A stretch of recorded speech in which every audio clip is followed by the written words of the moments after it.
জয় ঠাকুর। শ্রী শ্রী রামকৃষ্ণ পুঁথি চতুর্থ খণ্ডের অন্তর্গত শশধর তর্কচূড়ামণি অধ্যায় থেকে আমাদের পাঠ চলছিল। আজ আমরা এই অধ্যায়ের ষষ্ঠ দিন পাঠ করব। পর্ব 584, পৃষ্ঠা সংখ্যা 382। এর আগের দিনের পাঠে আমরা দেখেছি ঠাকুর শশধর তর্কচূড়ামণির সঙ্গে কথা প্রসঙ্গে তাকে জিজ্ঞাসা করলেন যে তাকে কি মা কোন রকম আদেশ দিয়েছেন বা তিনি কি কোনো চাপরাশ পেয়েছেন। সে কথার উত্তরে তিনি বললেন, না, সেরকম কোনো কিছু পাইনি। তখন ঠাকুর বললেন যে চাপরাশ না পেলে কোনো কিছু বলা শোভা পায় না বা ঠিক চলে না। যে চাপরাশ পেয়ে থাকে জগৎজননীর থেকে, যিনি আদেশ পেয়ে থাকেন, বল পেয়ে থাকেন, তার কখনো কোনো কিছুই আটকায় না। তিনি যা বলতে থাকেন কাতারে কাতারে মানুষ সেই শুনতে থাকেন।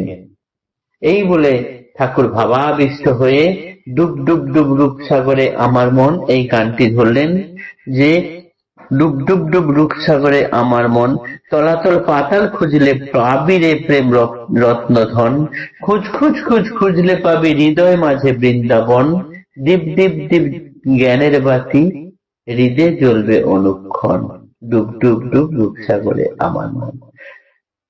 অর্থাৎ তারপরেই ঠাকুর পুথিকার এখানে ব্যাখ্যা করে বলছেন, ডুবিতে না করো ভয় কহি বারে বারে, সচ্চিদ আনন্দ রূপ অমৃত সাগরে, ডুবিলে যেমন জলে মরণ নিশ্চয়, এখানে সেরূপ নাই প্রাণ নাশ ভয়, যত পারো তত ডুব দেখো তলাতল, পাইবে রতন ধন পরম সম্বল, অতুল আনন্দে পরে দেখা তার সনে, হইবে বাসনা পূর্ণ কথোপকথনে, আজ্ঞাদেশ হয় যদি ইচ্ছায় তাহার, তখন বলিতে তত্ত্ব পাবে অধিকার।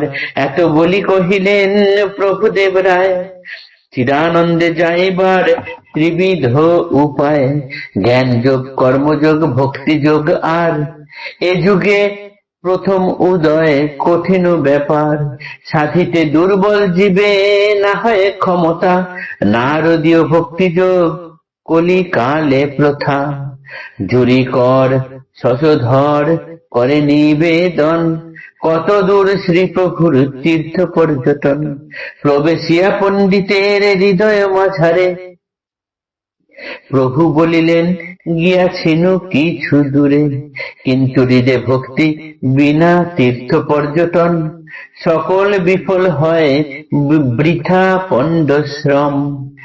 দেখো যেমনি চিল শকুনি অতি উচ্চে উড়ে, পাতিয়া নয়ন দয় সতত ভাগারে, তেমনি আসক্ত চিত কামিনী কাঞ্চনে, কি করিবে চারিধাম তীর্থ পর্যটনে।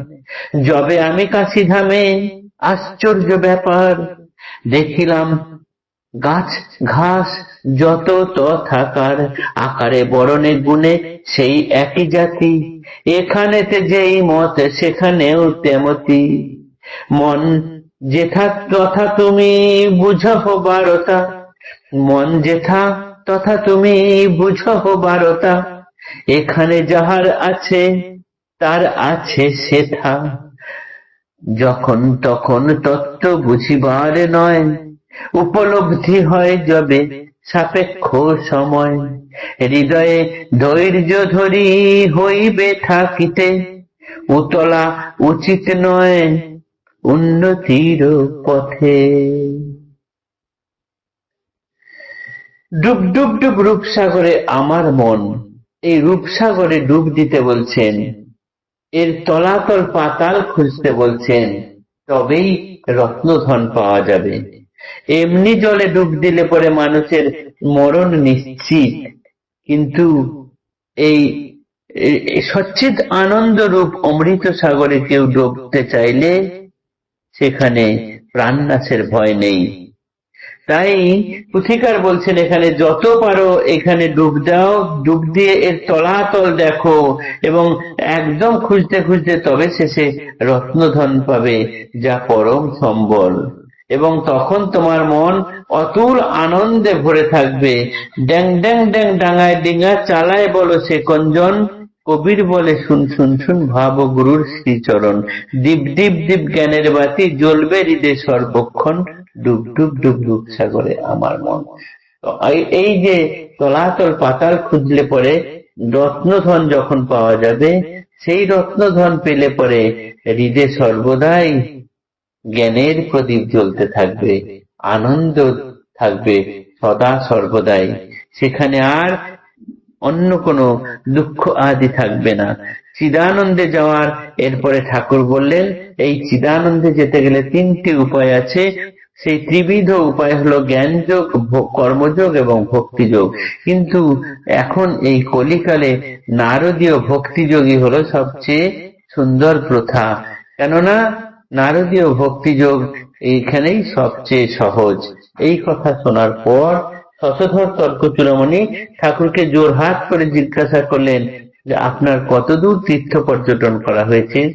কেননা যখন এই প্রসঙ্গ চলছে তখন শশধর তর্কচূড়ামণি ভারতবর্ষের প্রায় অধিকাংশ জায়গায় তীর্থ পর্যটন করে চলে এসেছেন। তাই ঠাকুরকে জিজ্ঞাসা করলেন তিনিও কতদূর গিয়েছেন।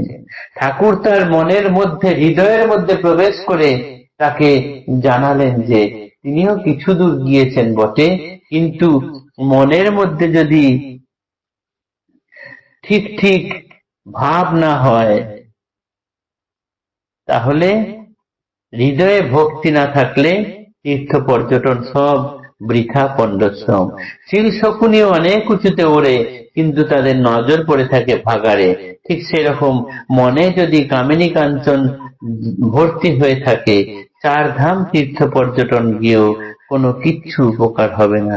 ঠাকুর তাই বললেন, কাশিতে গেলাম, গিয়ে সেখানে দেখলাম সেই গাছ সেই ঘাস সবকিছু যায় এখানে তাই সেখানে, যেথা মন সেথা তুমি বুঝহো বারতা, এখানে যাহার আছে তার আছে সেথা। যখন তখন তত্ত্ব বুঝিবার নয়, উপলব্ধি হয় সব সাপেক্ষ সময়। যে কোনো তত্ত্ব যখন তখনই বুঝতে পারা যায় না, তার জন্য সময় সাপেক্ষ ব্যাপার, সেটি সময় দিতে হয় তার জন্য। উতলা হলে পরে হয় না, হৃদয়ে ধৈর্য ধরি হইবে থাকিতে, উতলা উচিত নয় উন্নতির পথে। ধর্ম পথে, সাধন পথে ধৈর্য নিয়ে অপেক্ষা করতে হয়, উতলা হলে হয় না, তাহলে উন্নতি হয় না। আজকের পাঠ এতটুকুই থাকলো, আগামী দিনে এর পরের অংশ পাঠ করব। জয় ঠাকুর, নমস্কার।